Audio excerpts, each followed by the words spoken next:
तो इस वीडियो में हम लोग समझते हैं एक्यूरेसी के बारे में। And when I talk about accuracy, मेरा मतलब है एक्यूरेसी इन मेजरमेंट। तो accuracy is basically refers to how closely the measured value corresponds to the true value. अब ये ट्रू वैल्यू क्या है, मेजर्ड वैल्यू क्या है, और मैं क्या बोल रहा हूँ, let me take an example and explain that to you.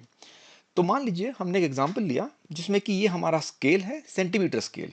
मान लो ये हमारा जो है वो ये है 0 सेंटीमीटर, ये है 1 सेंटीमीटर, ये है 2 सेंटीमीटर, और उसमें हमारे पास ये मिलीमीटर्स में इसका डिवीजन है।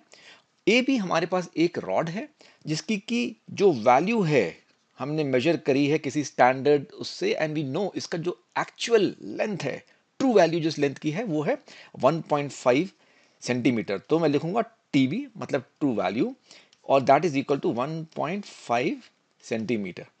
अब मैंने क्या किया, मैंने इस रॉड को इस स्केल से मेजर किया और मैंने देखा कि ये जो है 1.1, 1.2, 1.3, 1.4, 1.5 से थोड़ा ज़्यादा है। तो मैंने जो मेजर्ड वैल्यू एम वी, इसको मैंने लिखा एम वी मतलब मेजर्ड वैल्यू, इसको मैंने लिखा नहीं, ये मुझे लग रहा है ये 1.51 सेंटीमीटर है। इसको मैंने फिर से मेजर किया तो मुझे लगा नहीं नहीं ये 1.51 नहीं, ये है 1.49 सेंटीमीटर। ये बेसिकली एम वी है, मेजर्ड वैल्यू टू। फिर से मेजर किया, नेक्स्ट टाइम हमने क्या देखा, नहीं ये 1.5, हो सकता है मैंने थोड़ा टेढ़ा करके देखा हो, 1.55 सेंटीमीटर है। ओके, तो अब the accuracy is basically how close is the measured value to the true value. तो अगर आप देखो measured value and true value का जो MV1 का जो डिफरेंस है वो कितना है, that is 0.01 centimetre. Measured value two and true value का जो डिफरेंस है that is how much, that is -0.01 centimetre. Minus का मतलब नहीं है, बेसिकली सेज बिफोर और after, so we can just say this is, इसको मैं मॉड ले लेता हूं, so this is nothing but 0.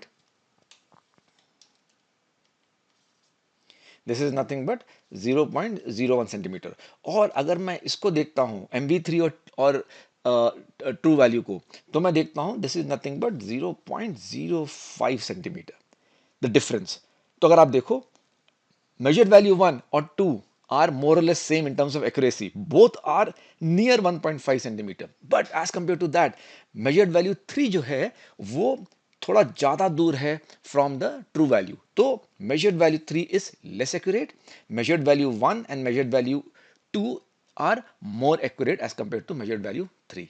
Okay, so how much near is the measured value to the true value or the actual value of the measurement we are trying to do, that is your accuracy। now एक और example लेते हैं।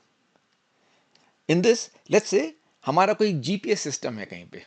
Okay, जैसे आपने map में देखा होगा, Google map और वो सब में, तो हमारे पास एक जीपीएस सिस्टम है और हमको ये देखना है कि हमारा एक रेस्टोरेंट है, मान लो ये जो वाइट डॉट है ये एक रेस्टोरेंट है, हमको वहां जाना है। हमारा जीपीएस जो है, तो बिफोर दैट, तो हमारा हमको ट्रू वैल्यू क्या है, हमारा ट्रू वैल्यू ये है कि अगर जीपीएस हमको रेस्टोरेंट की पोजीशन यहां बता दे, इसका मतलब जो जीपीएस बता रहा है which is the measured value is the same as the true value which is at the centre of this circle, क्योंकि यहां पर रेस्टोरेंट है। ओके, अब जो जीपीएस ने बताना शुरू किया, तो जब मैंने पहली बार जीपीएस को ऑन करके देखा तो उसने बताया रेस्टोरेंट यहां पर है। ओके, उसने बताया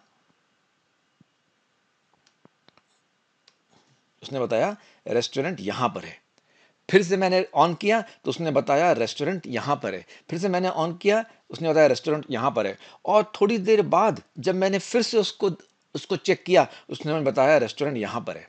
तो अगर अब आप देखो ट्रू वैल्यू मतलब एक्चुअल लोकेशन यहां पर है रेस्टोरेंट की, ये जो 3 रीडिंग्स हैं are more accurate as far as the GPS reading is concern, as compare to जो जीपीएस का हमको लोकेशन है जो उसने हमको 4th टाइम दिया।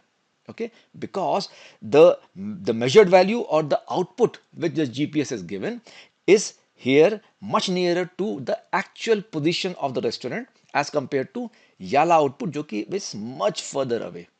तो accuracy wise this is less accurate than all these 3 outputs which the GPS system has given।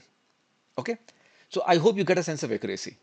now in the next lecture let us look at precision। ये एक बहुत इंपॉर्टेंट चीज है. Let us understand precision because this is what will help you understand least count, repeatability of outputs and all those things. So see you in the next video.